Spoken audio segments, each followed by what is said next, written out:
আমরা একদম যদি কোনো হিসাব ছাড়া চিন্তা করি, এটা প্রত্যেকটা প্লেয়ারই মাঠ থেকে বিদায় নিতে চায়, এটাই স্বাভাবিক। কিন্তু সাকিবের সিচুয়েশনটা আসলে স্বাভাবিক না। একটু এটা ব্যাপারটা যেহেতু একদম সর্বোচ্চ নীতি নির্ধারক মহলে এটা আলোচিত হচ্ছে, আমরা সাধারণ দর্শক হিসাবে বলি বা সাধারণ মানুষ হিসেবে বলি, যেহেতু ওই পর্যন্ত চলে গিয়েছে, ব্যাপারটা ওইখান থেকে মীমাংসা যদি হয়ে যায় তাহলে আমাদের জন্য ভালো হয়।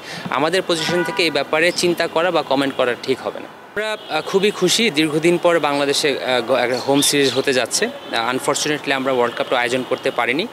সব কিছু পিছনে ফেলে আমরা আশা করি খুব সফলভাবে আমরা সিরিজটা আয়োজন করতে পারবো এবং বাংলাদেশ ক্রিকেট টিম ইনশাল্লাহ খুব ভালো করবে, সেটা আমরা বিশ্বাস করি।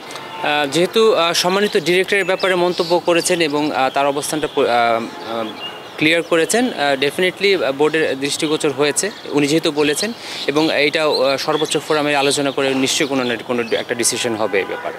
না, আমরা খুবই হ্যাপি। বাংলাদেশ ক্রিকেট বোর্ড এই প্রি সিরিজ যে রেগিটা টিম এসেছিল, আমরা তাদের যে রিকোয়ারমেন্টগুলো ছিল সেই ব্যাপারে খুবই সচেতন ছিলাম এবং ইন্টার ডিপার্টমেন্ট কোঅর্ডিনেশনটা খুব ভালো হয়েছিল। পাশাপাশি বাংলাদেশ সরকারের সংশ্লিষ্ট যে অংশগুলো ছিল, মন্ত্রণালয় থেকে শুরু করে বাংলাদেশ পুলিশ, বিশেষ করে বাংলাদেশ আর্মি, তারা আমাদের যথেষ্ট কোঅপারেশন করেছে এবং সম্মিলিত প্রচেষ্টাতেই আমরা তাদের যে রিকোয়ারমেন্টগুলো সেগুলো ফুলফিল করতে পেরেছি এবং দে আর ভেরি মাচ কনভিন্সড যে বাংলাদেশে সিরিজটা হতে কোনো সমস্যা নেই, এবং তারা সেভাবেই আমাদের জানিয়েছে এবং আমাদের বাংলাদেশ ক্রিকেট বোর্ডকে ধন্যবাদ জানিয়েছে। তাদের যেই রিকোয়ারমেন্টগুলো ছিল সেগুলো আমরা ফুলফিল করতে পেরেছি এবং তারা জানিয়েছে তাদের এই সিরিজ নিয়ে কোনো ধরনের কোনো সন্দেহ নেই।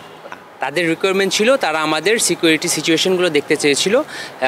এই সিরিজের ভেন্যু এটা বাংলাদেশ ক্রিকেট বোর্ডের ডিসিশন, বাংলাদেশ ক্রিকেট টিমের সাথে আলোচনা করে আমরা নর্মালি ভেন্যুগুলো সিলেক্ট করি। সো এই ভেন্যুর ব্যাপারে ওদের কোনো রিকোয়ারমেন্ট ছিল না।